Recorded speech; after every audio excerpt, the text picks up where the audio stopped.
Hey, what's up guys, it's Disturbed, and today I'm going to show you guys an amazing build for PvE, pretty much just for solo players. One of the main appeals of this build is that it's rather easy to get ready. There's only a few fundamentals that you really need to have it be fully functional and make it to where it's really easy to run PvE content, and you can actually get it to where you have an insane amount of survivability and a shitload of damage like the way that I have it set up. But one of the main things, like I said, is that it's really easy to get working. There is one other build that I could see potentially being better than this, and I'll probably be making a video on that in the future, but the problem with that is that it's extremely hard to min-max and would probably take you over a week to get ready. So that's why I'm making a video on this build, just for those of you that don't have a lot of time to play and you mainly like to play solo and you just like to actually be able to do content as opposed to just getting wiped on the floor.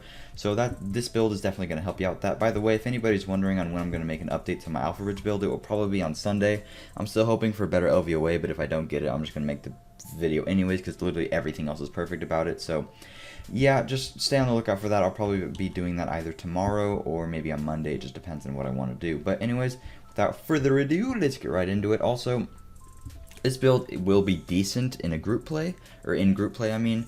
It's mainly focusing around trying to stay alive while being able to do damage. So you still do really good damage with a group, but again, it's mainly for solo play. So if you play solo and occasionally play with friends, then this is good. But if you always play in a group, it's not going to be the best, but it still will be extremely functional. So it's pretty much just like my solo build. The last patch, there are a few changes that I made in terms of like weapon talents and guns that I'm using, but it's pretty much the same thing. I'm going to be running with 4 Alpha Bridge for the weapon talents, because it's pretty much the best for regardless of what content you're doing right now, whether or not it be PvE or PvP, whether or not you want a skill build or anything. Alpha Bridge is almost always going to be the way to go right now, because Hunter's Faith got nerfed, so headshot damage isn't that great on that in terms of PvE. If you're looking for a damage build, Alpha Bridge is just miles ahead of everything else, especially with the fact that assault rifles are really good right now, in particularly the M4s and the LVOACs, and with the FAMASHs coming out, that's an extra 15% damage that you're going to be getting on the assault rifles that you can't get on other gun variants. That's why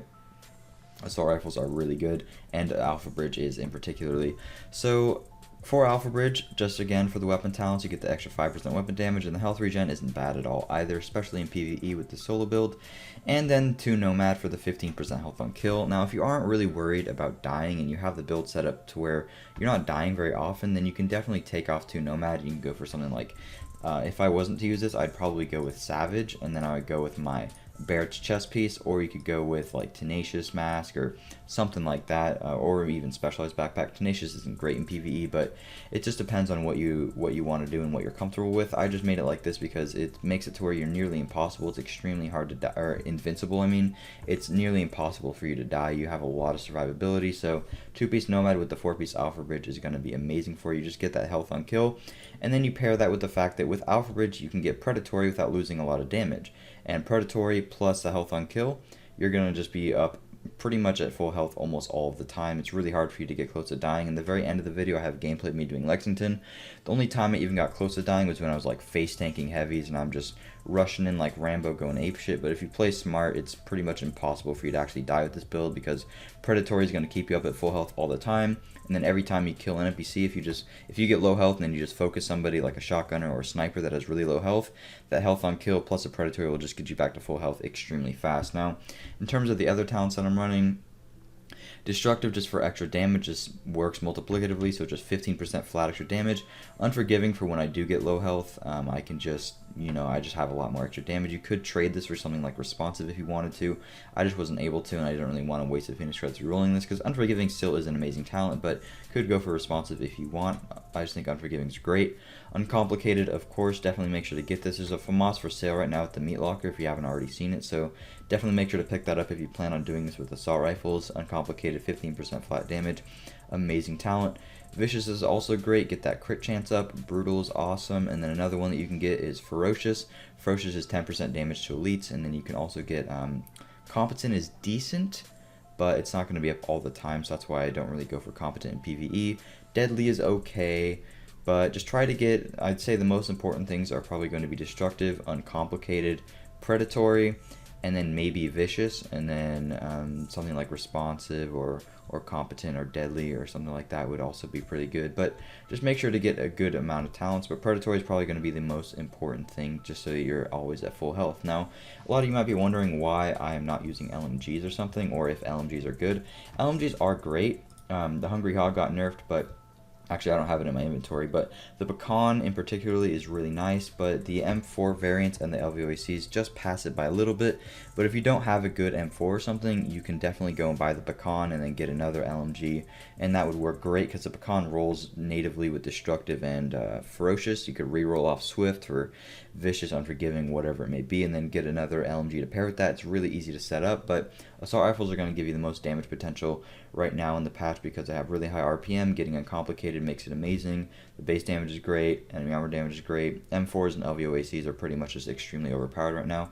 Another good assault rifle would be, I mean, the FAMAS is okay. The base damage is extremely low.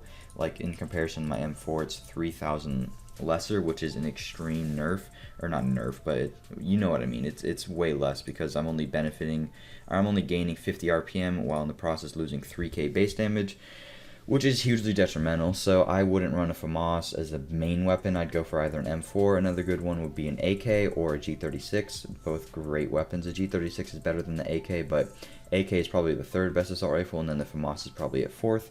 Just depends on what you have available to you. And then in terms of modding these, just go for headshot damage, you know, pretty simple, pretty standard stuff. It's what you'd normally go for. And then now let's just go into, actually let me talk about my firearms, my toughness, and my skill power. Pretty simple here. I just like to get a balance between the firearms and the stamina, and then skill power just is what it is. I don't roll skill power into my gear, so it's always going to be around 80k. My toughness isn't that high because my armor rolls weren't the greatest with this build. I'm also not running health on the chest piece, and I think there's something else going on, but it is what it is. Toughness isn't the greatest in the world, but I mean, this is more than enough that you need for PvE. 350 around there will give you more than enough. And then the firearms, I just pumped everything else into firearms. In terms of in specific roles, for the chest, I went for armor and damage to elites just to get as much damage as possible. With this build, I like to run Lexington Event Center because it's extremely easy to solo, and you actually get a lot of good gear out of it. You can also, another great thing to farm solo is like doing HVTs or doing the world bosses, and they have a lot of elites there, so getting the damage to elites is really great. But in Lexington, every single NPC is an elite, so damage to elites is awesome. You can also go for either health on kill or health if you're worried about your toughness, but I like to go for a lot of damage while being sustainable in terms of my toughness and my health and whatnot. So this allows me to get a lot of damage out of the build. Same thing with my mask. I went for damage to elites and enemy armor damage. These both stack the same exact way, enemy armor damage and damage to elites. It's purely multiplicative, but if you don't want damage to elites, again, I think you can get health on kill on the mask as well, and you can also get skill power. But I think damage to elites is going to be the best in terms of bang for your buck because 9% damage is just a shitload of damage. On your Kneepads, pretty standard here. I actually need to roll these again. I rolled them one time and ran out of credits and forgot about it. So my roll on these is pretty garbage, but it could be about, I think, around 100 higher, or more so like 70 higher. So not the best in the world, but on Kneepads, just make sure to get armor and try to go for enemy armor damage. Enemy armor damage, again, going to give you a shitload of extra damage. Just make sure to go for that. Then on the backpack, pretty standard stuff, just go for armor here. I was actually lucky enough to get an Alpha Bridge backpack. I got two. This one unfortunately has less armor than this one, even though the base armor roll is higher, but is what it is. Just try to get a backpack. You can also get a Nomad backpack. I know it's really difficult to actually manage to get these, and if it is, then I'd say for the meantime try to go for a specialized backpack until you can get an Alpha Bridge backpack or a Nomad backpack, because they always roll native electronics, so you have to rely on them rolling armor, so it's much harder to actually fit into a build. So if you can't get the 2 Nomad or whatever, I'd say just in place of it run specialized and then like Savage gloves or something until you can get that perfect backpack. And then for the gloves, I went for crit damage, damage to elites, and assault rifle damage.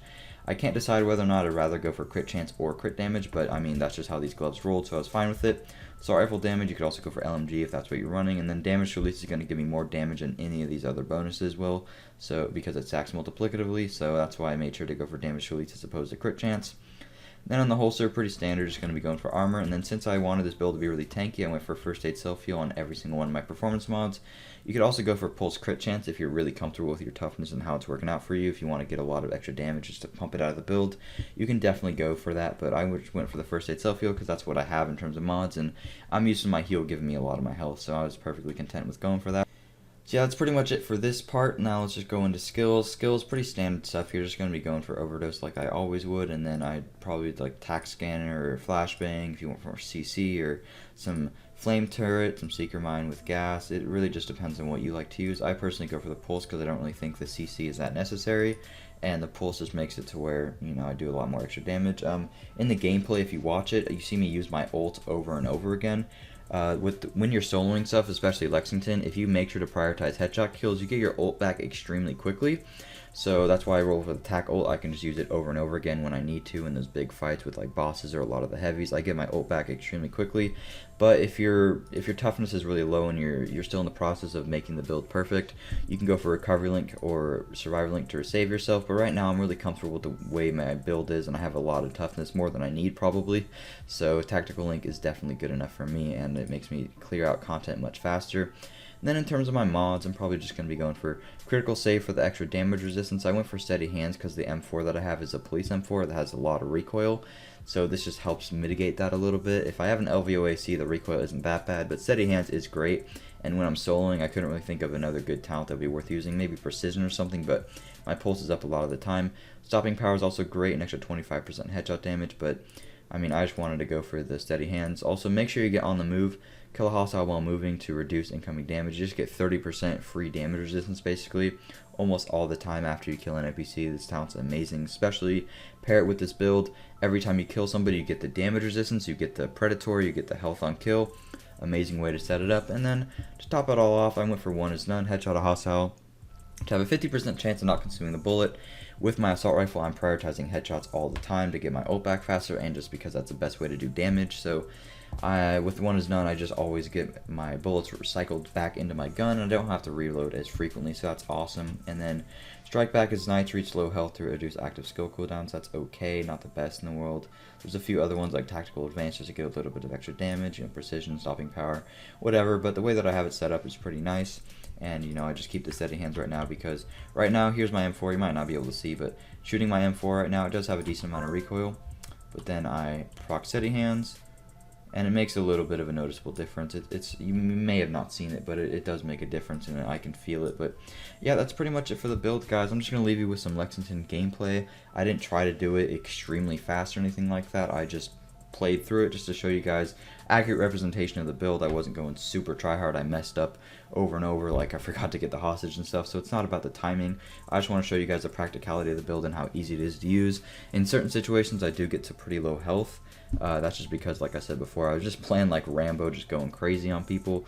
But if I played smart and strategically throughout the entire time, I wouldn't even ever get close to low health. So yeah, that's pretty much it. Hopefully you guys enjoy the build and you enjoy the gameplay. But yeah, that's it. Thank you guys so much for watching, and I'll see you guys later. Peace out.